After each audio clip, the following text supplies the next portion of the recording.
Qualquer coisa você joga... Olá, amadinhos! Tudo bem com vocês? Olha só, chegou o nosso grande dia. É isso mesmo, nosso clube de leitura.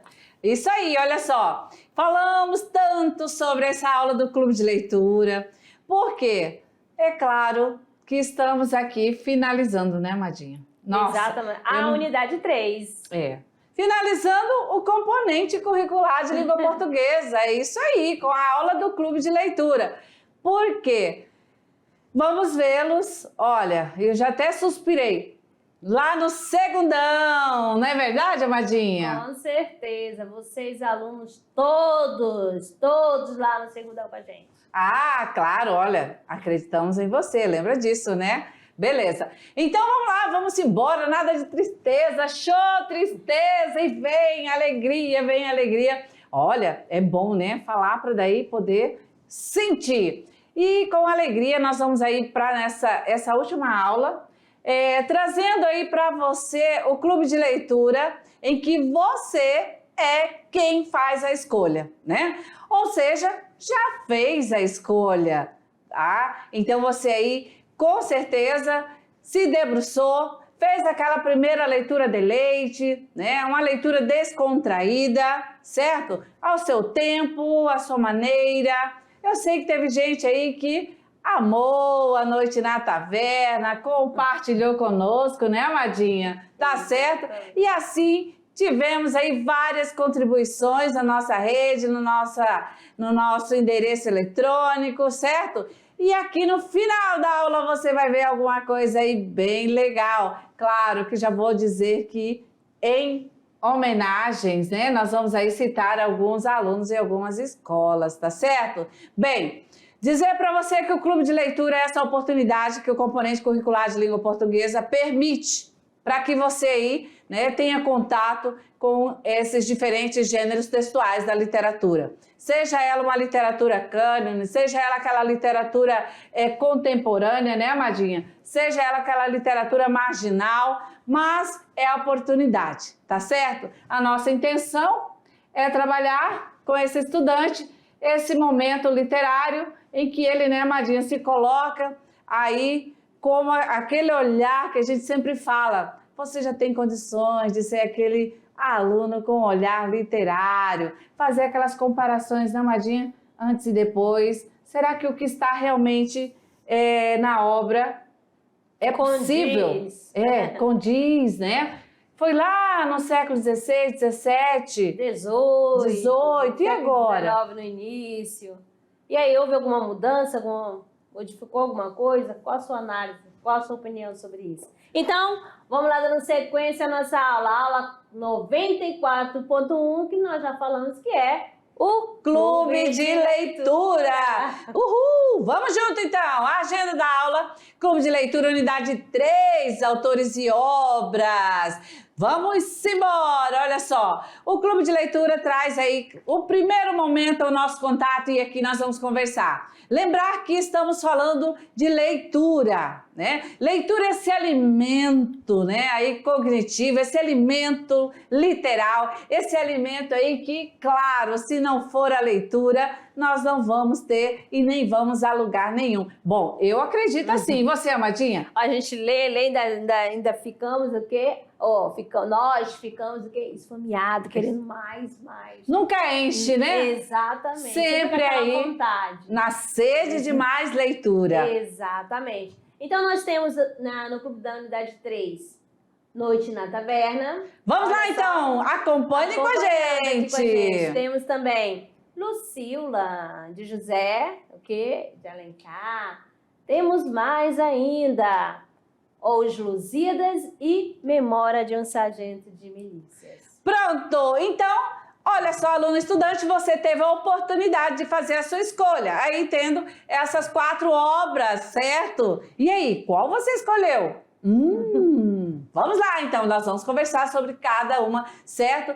E aí, antes da gente já adentrar aí as escolhas, né, dos livros literários, nós trouxemos um pouquinho de um conceito sobre o que vem a ser aí leitura visando aí a nossa literatura. Vamos lá então, o pensamento é de olho aí na tela de Roland Barthes. Diz o seguinte: a literatura não permite caminhar, mas permite respirar. Ai, olha só, né?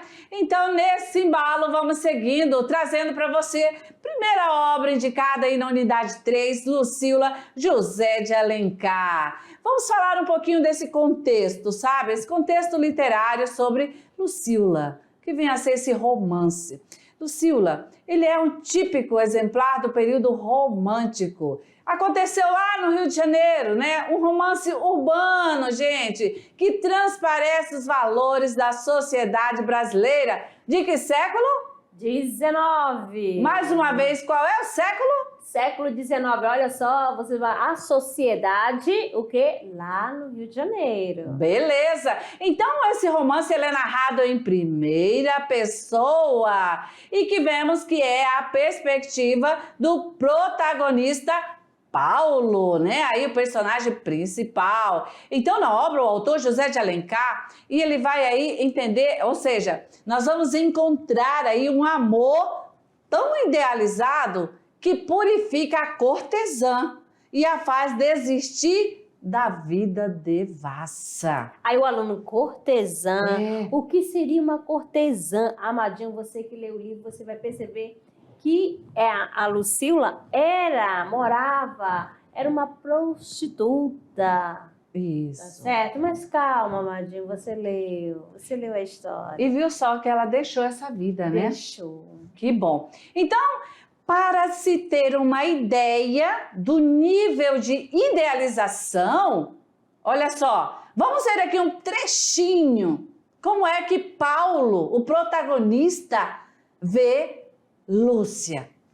No momento em que passava o carro diante de nós, vendo o perfil suave e delicado que iluminava a aurora de um sorriso raiando apenas no lábio mimoso, e a fronte límpida que a sombra dos cabelos negros brilhava de viça e juventude. Não me pude conter de admiração. Então, olha só, ele não via em Lúcia uma pessoa de uma índole ruim. E nem havia com essas características de mulher da noite, vamos dizer assim. Uma dama de companhia. Uma dama de companhia, mas ele via características, né, que são aí amorosas, né? Tanto que ele deu as qualidades bem tranquilas, vamos dizer assim, para ela. No olhar dele, assim que ele via Lucília. Os outros até poderiam ver real, tal qual ela realmente vivia e era ali, né? Mas ele não, tá certo? Sempre com respeito. Isso. Então, ó, Lucília, livro de José de Alencar, foi publicado, ó, em 1862. Encaixa-se como romance romântico urbano. No Brasil, a sociedade burguesa dessa época primava as aparências e os costumes. Tinha a visão de que a mulher teria que ser pura e o homem cavalheiro. Olha só, então vejam só. Nós estamos aí falando do ano de 1862. Século XIX. No Rio de Janeiro, né? E aí aquela sociedade estava vivendo no momento, no auge aí, que só a burguesia tinha aí aquele poder aquisitivo, então aquele que quem pode mais, né, manda mais, né, sim? Em todos os aspectos. E essa burguesia dessa época tinha aí, olha o que acontece, primava as aparências. O que é aparência? Né? O que quer dizer esse termo aparência? O que é primar a aparência? Né? Ou seja, colocava lá em primeiro plano, né, em primeiro lugar, algo que não era totalmente real. Aparentemente, costumes. Que costumes eram esses? De que a mulher teria que ser pura, casta, e o homem, cavalheiro. Mas já dizia, aparentemente, porque não era isso que se via naquela sociedade. no Rio de Janeiro, certo? É tanto que temos aí, né, José de Alencar trazendo Lucila. E já fazendo uma crítica também, né? O livro Lucila é narrado através de Paulo, personagem que se torna narrador para contar à senhora G.M. o romance que viveu com uma cortesã chamada Lúcia. Vai de contra, né? Totalmente o que foi dito ali, aquela sociedade, aparentemente, né? Exatamente. É viver de aparência, né? Até hoje, né? Por mais. Em Tem quem goste, 1855, Paulo chega ao Rio de Janeiro e vê pela primeira vez Lúcia, sem conhecer sua verdadeira vida. Apaixona-se à primeira vista, pois enxerga nela uma encantadora menina. É normal, né? Você é novato, né? Chega num determinado local, não conhece a cidade. Viu a alma da menina. Sim, viu ali algo. Isso pode acontecer, né, Amadinha? Acontece mesmo. Você tá ali, né? Muda para uma outra cidade, encontra aí, quem sabe, o Cupido resolve cruzar ali naquele momento e você não sabe, não conhece. E aí você vai ver o que seus olhos vê e às vezes o que o coração diz, né? Exatamente. Em Lucila, a cortesã é transformada em heroína, purificada pelo amor de Paulo. E é possível perceber as seguintes características do romantismo. Ó, a submissão do amor romântico, valorização da virgindade, crítica social e crítica moral. Como assim? Lúcia deixa de ser cortesã para si mesma, mas não para a sociedade, que a vê com preconceito. Ou seja, olha só, esse romance trazendo aí como característica do romantismo, essa crítica social e a crítica aí moral. Porque o romantismo é aquela escola literária, aquele movimento literário que tem 3 fases, né? A gente viu que nós temos a primeira fase toda indianista, a segunda fase que trata aí dessa questão em que nós vamos ter o pessimismo, né? Exatamente, e tanto que a nossa segunda obra, Noite na Taverna, está relacionada a isso. Está isso. Só que daí a gente vê o romantismo trazendo em Lucila o quê? A idealização da mulher. Só que daí a gente vê que é uma época diferente, uma época em que a sociedade burguesa vive aparentemente, né, a questão aí da mulher idealizada, pura, casta. E não é isso. José de Alencar traz esse romance para fazer essa crítica questão social. Também, assim, do desejo da carne, a esposa não pode. É. Aí vai, a outra pode. Beleza. Tranquilo? Então, sempre focar, sempre observar que vamos ter o romance, vamos ter uma obra literária, né? Pautada vinculado ao século, ao autor daquela época, e o autor observa a sociedade e aí ele vai produzir, né, essa literatura, seja ela um romance, seja ela uma narrativa, seja ela uma crônica, mas enfim, vinculado sempre aos fatos históricos, tá certo? Beleza, acabou?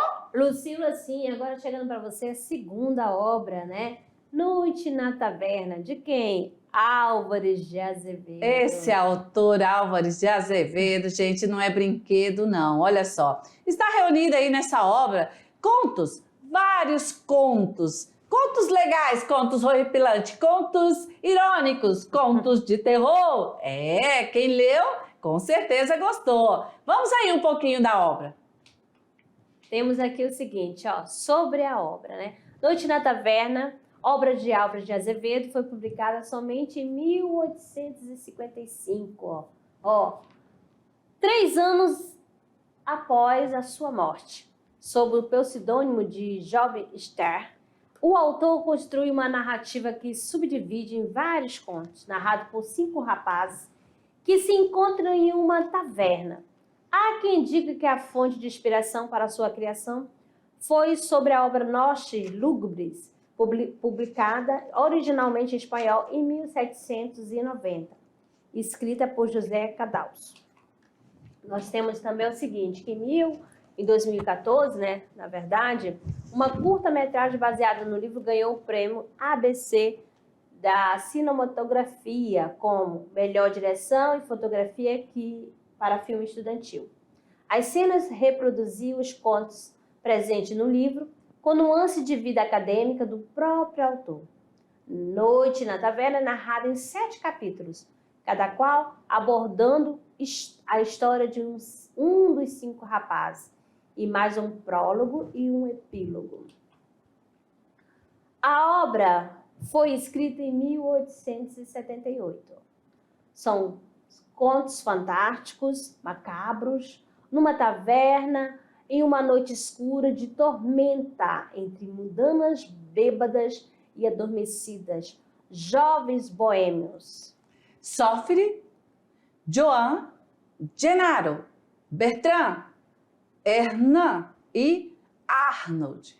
Resolve por desafio contar casos verdadeiros, escabrosos que tivesse vivido. O livro compõe-se dessas narrativas que é de melhor literatura brasileira, possui no gênero fantástico que tinham em Hoffmann, seus modelos em Edgar Allan Poe, um verdadeiro gênero do terror. Ok, então assim, vemos aí lá quando diz contos macabros, né? Em uma noite escura, de tormenta, entre mundanas bêbadas. Então aí, se o aluno for cobrado em qualquer quesito sobre uma obra que trata já dessa característica, o estudante, primeiro ano da NASA, vai ficar preocupado, Amandinha? Ou ele vai dizer, meu Deus, isso aqui eu não lembro ter estudado. Ele tem que logo vincular uma escola literária. Exatamente, ele vai, essas escolas relacionadas a cemitérios, a questão do pessimismo, melancolia, escuridão, tristeza, amado. Você vai relacionar à segunda geração, ao movimento ultrarromântico, ao mal do século. Romantismo é a escola que trata exatamente na sua segunda geração, certo? Sobre essas características. Então, os autores da segunda geração, né, imbuídos aí com byronismo, eles vão tratar exatamente com essas características os seus temas aí de produção literária, tá certo? Tanto que os autores dessa época morriam muito jovens. Mas por quê? Da questão da boemia, né, Amadinha? Boêmia, jogado aí na esbórnia à noite, né? Bebiam demais, curtiam a noite. Não se alimentavam direito. E aí pegavam pneumonia, né? A doença do período. E naquele tempo era charme ficar fumando, né? Um cigarrinho aqui, um cigarrinho ali. E só criando aí a doencinha do pulmão. 20 anos ele partiu. Ou tão jovens. É verdade, esse ponto aí é triste. Mas enfim, vamos aí ao resumo da noite na taverna, um passeio, né, sobre aí esses contos. Olha lá, primeira parte, constitui a apresentação do ambiente na taverna, né, as primeiras páginas deixam antever o clima das gerações do mal do século, tá vendo aí? A irreverência incontida, a tendência a divagações literário-filosóficas, a vivência sôfrega e, principalmente, a morbidez e a lascívia. Pronto, aí a segunda geração toda para você, nítida como a água cristalina, beleza?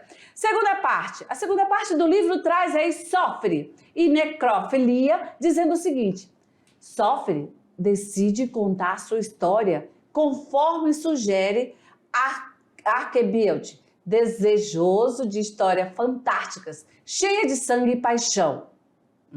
Aqui é um resuminho, tá, gente? A terceira parte, Bertrand e a antropofagia. Assim, Bertrand, um dinamarquês ruivo, de olhos verdes, conta que também uma mulher, uma donzela de Candis, Ângela, o levou à bebida e a duelar com seus 3 melhores amigos e a enterrá-los. Misericórdia.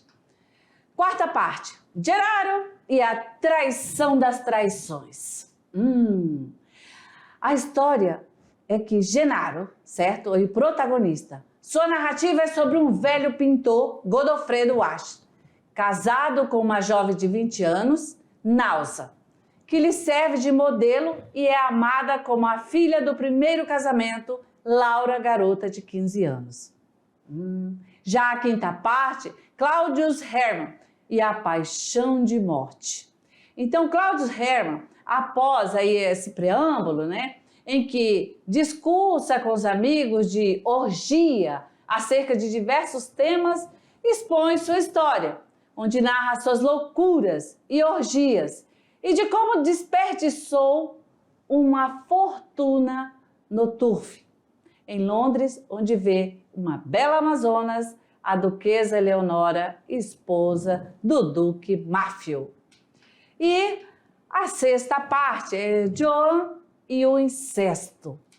Veja que só temas aí, né? Bem... Joan decide contar sua história.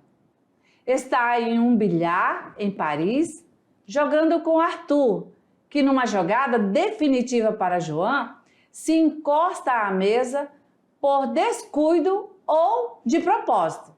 A mesa estremece e Joan é levado à derrota. O perdedor, enlouquecido de raiva, desafia o parceiro para um duelo. E a última parte desse livro trata aí do último beijo de amor, certo? Então, Álvares de Azevedo, ele fecha a obra Noite na Taverna com esse tema. Ao contrário dos outros, ele traz a narrativa em terceira pessoa. À noite alta na taverna, todos dormem. Entra uma mulher pálida, vestida de negro, procurando alguém com uma lanterna na mão. Vê Arnold, tenta beijá-lo, mas o deixa em paz. Volta-se para Joe, tornando-se subitamente sombria. Então, aí esses contos aí, quando eu li esta obra, eu não li à noite pura, porque eu sou medrosa. Gente, você ficou Só com... à você... tarde. Aí eu me envolvo na história, depois eu nem ia conseguir dormir. Ah, tá. Olha que legal. Será que com você também? Não acredito, gente. Olha, mas só são aí contos literários, né? Ô, Amadinha. Mas até filme de terror não assiste. Não assiste, né? Assiste. Eu falo assim, mas filme de terror também não entra na minha playlist aí de cineminha. Não assisto nenhum. Nem de suspense forte eu já não consigo assistir. Eu fico encafifada, né? E não sei por que à noite é que vem. A hora que você já tá descansando, né? O inconsciente vem e traz isso para você. Aí parece que a gente está vivendo a história. Exatamente. Mas agora tem a terceira obra, Amadinho. Essa daí sim, essa daí eu li, eu posso ler de manhã, de madrugada. Memórias de um sargento de milícia? Sargento de milícias. Olha só, você teve aquele encontro. Também acontece lá no Rio de Janeiro também, né? Só que aí é uma história, se você prestar atenção, não está escondendo nada, tá? Mostra a pessoa do jeito que ela é. E a obra começa assim, ó, capítulo 1. Origem, nascimento e batizado. Era no tempo do rei. Uma das 4 esquinas que foram as ruas do Ouvidor e da Quitanda, cortando-se mutuamente, chamava-se nesse tempo o Canto dos Meirinhos. E bem lhe assentava o nome, porque era ali o lugar de encontro favorito de todos os indivíduos dessa classe, que gozavam então de não pequena consideração. Os meirinhos de hoje não são mais do que a sombra caricata dos meirinhos do tempo do rei. Esse era gente temível e temida, respeitável e respeitada. Formavam um dos extremos da formidável cadeira judiciária que envolvia todo o Rio de Janeiro no tempo que a demanda era entre nós um elemento de vida. O extremo oposto era os desembargadores. Então vamos lá conhecer um pouquinho. Vamos lá então, um pouquinho, porque você fez a leitura aí direitinho, não fez? Muito bem, quem Olha, não mostra fez... a capa do nosso livro. Ele é diferente. Só na tela, é diferente. Alguém mas conseguiu? É a mesma história. E essa aqui é da editora Comete, né? Da Exato. coleção Nossa Literatura Clássica. Diferente, né, a capa? Legal. Diferente, mas olha só, mas o conteúdo é o mesmo. O mesmo, só a disposição, né, de como está aí apresentada a narrativa, tá certo? Beleza, aí, ó, capítulo 1 aí pra você. Vamos lá, então. Madinha. Vamos dando sequência aqui, a terceira obra, já tô falando da segunda. Terceira! Também faz parte do romantismo, tá bom? Olha só, olha na tela a imagem que a gente trouxe aqui para vocês. Vamos lá. Aqui, ó. O livro foi esse que você leu, é da Ática aqui. Então, Esse foi porque a gente fez uma pesquisa e as escolas, né, têm essa obra, né? exatamente. Tem outros também, tem outras Uhum. capas. Então, apesar de integrar a escola romântica, essa obra foge das características tradicionais deste gênero, né? E mescla elementos do romantismo a características realistas. Olha só. Manuel se inspirou em criações satíricas, comuns na época da regência e nos primeiros momentos do reinado de Dom Pedro II. Por isso que fala do tempo Do rei. rei. Já começa dizendo, né? É um Era o romance tempo do rei. urbano? É um romance urbano Sim. também, assim como o Lucila, né? Uhum. Enfoca uma temática estreitamente vinculada à esfera social, ou seja, ele se dedica especialmente a reproduzir e tecer críticas aos hábitos praticados no âmbito da sociedade. Na história da literatura, ele corresponde às obras produzidas pelo realismo, particularmente no século XIX. Memória de um Sargento de Milícia, de Manuel Antônio de Almeida, foi o romance urbano mais autêntico dessa época, no Brasil. Beleza? Aqui, a obra que está falando, né? Então, no século XIX, em terras cariocas, Leonardo passa por muitas peripécias e protagoniza passagens divertidas e irônicas. O autor acompanha sua trajetória desde o momento em que ele nasceu. Ele foi fruto de um romance entre Leonardo Pataca, o negociante de roupas, e Maria Hortaliças, uma camponesa. O casal se conheceu a bordo da embarcação que trouxe de Lisboa até o Brasil. A criança teve como padrinhos a parteira e o barbeiro. O autor acompanha a trajetória do herói da malandragem até a sua promoção à posição de sargento de milícias. Temos o seguinte, o foco, terceira pessoa, né? A trama aqui é conduzida na terceira pessoa por um narrador testemunha. Ele observa os eventos, mas não toma parte deles. A narrativa é fluida e dinâmica. E o tempo cronológico, toda a história se desenvolve de maneira cronológica. Somente aqui e ali o narrador suspende essa sequência para se referir brevemente do pretérito, ou seja, do passado, com a intenção de explicar pontos não compreensíveis da narrativa. Então aqui você vai perceber, aluno, você percebeu nessa história que foi do quê? Uma parte engraçada. Quando eu estava lendo a obra pura, aí aquela parte lá de encontro se esbarra e dá um beliscão, ou pisa no pé, aí outro, olha, um beliscão. E como os personagens todos são engraçados, né?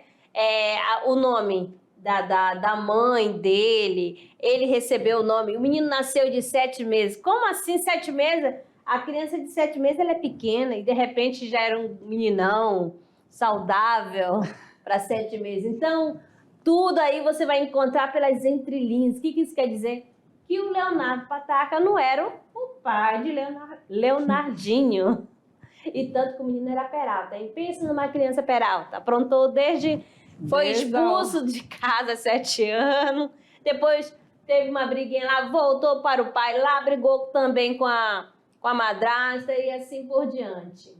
Tá certo? E agora? Okay. Eu tô aqui, ela falando e eu visualizando, né? É muito bom. A gente lê um pedacinho e já quer ir até o final, né? Uhum. E assim, dizer, Amadinha, que eu acredito que essa obra foi escolhida, até pelo momento, eu acredito. Se teve uma leitura mais antecipada, e quem aí compartilhou na sala, eu acredito que pela forma da narrativa também, né, em terceira pessoa, ele ali sempre observando, sabendo, conhecendo das outras personagens, mas nunca contribuía, né? Uhum. Sempre estava ali às espreitas, vamos dizer, Só retomava. Né? Você não está entendendo aqui? Então, contava... tipo assim, você está fugindo, não está saindo, volta para cá. Né? Então, assim, o tempo cronológico já na abertura, né, do capítulo 1 já diz, no tempo do rei, porque é um dos elementos aí da narrativa em que, lembre-se que você não pode perder o fio da meada sendo depois da sua primeira leitura deleite, né? Aquela leitura em que você vai fazer a sua análise literária, né? Que é aquela que vai permitir em que você aí adentre com esse seu olhar, claro, com todos os requisitos que ele já tem, né, Amadinha, durante as aulas de literatura, sobre como se comportar mediante uma obra, como analisar essa obra, e aí você, primeiro momento, perceber. Agora eu li, entendi o romance, gostei, tal, né? Gostei do personagem, gostei do protagonista, beleza. Agora, uma nova leitura para essa análise. Esse é o exercício e esse é o caminho do nosso estudante de mediação tecnológica aí no clube de leitura, tá certo? Então, o tempo aí é cronológico, pontual, né? E sem saber também que tem que ver o tempo psicológico das personagens, tá? Então, esses dois tempos, cronológico e o psicológico, certo? Exatamente. Então, vamos lá para a nossa quarta obra? Vamos lá, então. Vamos embora, vamos trocar aqui de livro, porque agora nós vamos pegar... Exatamente, ó. Os Lusíadas, terceira unidade. Eita! Temos aqui Lusíadas. O livro de Camões é um clássico da literatura portuguesa, né? Dividido em 10 cantos, o longo poema épico é um grande elogio ao povo português, publicado em 1572. Na epopeia de Camões, o objetivo é cantar a pátria, a história de Portugal. Os versos camonianos celebram os feitos da famosa gente portuguesa, canto 1, enaltece o peito ilustre lusitano, canto 1 também. A viagem de expansão marítima se torna pretexto para que toda a história passada de Portugal seja cantada. O poema épico foi escrito em um momento importante para a história de Portugal, quando o Renascimento chegava à Europa e levava com ela toda a inspiração na cultura greco-latina. No entanto, levará à literatura as grandes navegações portuguesas, as conquistas nessa área toda infortúnio, que os navegadores passavam no mar, inclusive na parte lúdica de monstros e seres sobrenaturais. Análise e elementos da narrativa. Olha só, enredo. Dentro de um texto narrativo, baseia-se no conteúdo do qual o texto se desenvolve. Início, desenvolvimento e o clímax. Tempo e espaço refere-se ao contexto histórico e o local onde a narrativa se desenrola. Linguagem simples, rebuscada, formal, informal e marginalizada. Estilo de linguagem, figuras de linguagem, personagens principais, protagonista e antagonista secundário. Ok? E temos o quê? Aqui falando da questão, né, da produção do gênero que a gente trabalhou, né? Tanto o romance, né? O romance Lucília e o romance Memórias de um Sargento de Milícia, Márcia. Aí você vê que é uma narrativa. E agora, aí aqui, os Lusíadas, você viu que não é uma narrativa, mas só que em forma de poema, tá certo? E o que nós temos aqui para vocês? Na hora do trabalhando o gênero, o que você vai produzir, amadinho? É só você vai fazer um relato com as suas palavras da obra do clube de leitura da unidade 2. Presta atenção. Professor presencial deverá, né, acompanhar e cobrar a conclusão da atividade no caderno ou no portfólio desta etapa. Quais são as orientações, né? Fazer um relato, contando com suas palavras como foi participar do clube de leitura, qual a obra que despertou curiosidade ou qual a obra que mais gostou. Outra coisa também, você vai retratar detalhes da leitura e citar um trecho do texto que mais gostou. Destacar se é possível acontecer na vida real essa história. E você vai criar uma capa com títulos, olha só, da obra que mais gostou. Vai ilustrar, desenho, pode fazer a colagem, tá certo? E mais um pouquinho aqui, o que nós temos aqui para você, amadinho? Temos o seguinte, ó. Ler é poder viajar para diferentes mundos. Olha só aqui uma ilustração, né, por aqui, para você verificar a exposição de uma escola, como que foi, né, A visita, né, na verdade, essa aí é uma contribuição, né, porque vocês estão produzindo o portfólio e aí nós vamos encerrar o componente de língua portuguesa com o trabalho extraclasse vinculado ao portfólio, a produção do portfólio, todos os trabalhando gêneros aí cobrados, trabalhados durante as aulas, né, serão organizados nesse portfólio e aí os resumos cobrados aí no Clube da Leitura também devem estar no portfólio, certo? E é claro, a nossa visita gerou aí esse registro importantíssimo que eu gostaria que o nosso diretor colocasse mais uma vez, certo? Muito bem. Olha que bacana, quanto capricho. Olha só, foi um momento em que os pais estavam presentes, os estudantes, os professores, né? E aí eu trouxe para socializar, porque olha, quando a gente tem oportunidade, a gente visita a escola, né? Espero que a sua seja sorteada da próxima vez, né? Mas, de alguma maneira, através desse registro, aí a gente quer agradecer a todos, né, que conseguiram aí completar seu portfólio. Quem ainda não terminou, tenha paciência, tenha calma, mas o importante é você fazer todos, certo? Para que você aí tenha sucesso no domínio dessa produção dos gêneros textuais. Eles são bem caprichosos, né? Colocaram capa, adesivos, né? Tudo para ilustrar o portfólio. Tem aí aquele vermelhinho bordado, o aluno ele cobriu um caderno que ele já usava. Ele só fez usar para colar o trabalho dele. Não encontrou. Ficou muito bom, muito bom, né? Porque às vezes nem sempre a gente usa todas as matérias, daí a atividade dá legal, né? São suficiente. Então aqui uma mensagem: toda obra literária é, antes de mais nada, uma espécie de objeto construído, e é grande o poder humanizador desta construção. Beleza, Amadinha. Então aqui a gente encerra aí, né, o clube de leitura, tá certo? Só para você, né, ficar por dentro, que a gente vai retornar aqui ainda vai ter mais. A gente se vê daqui a pouco. Até lá.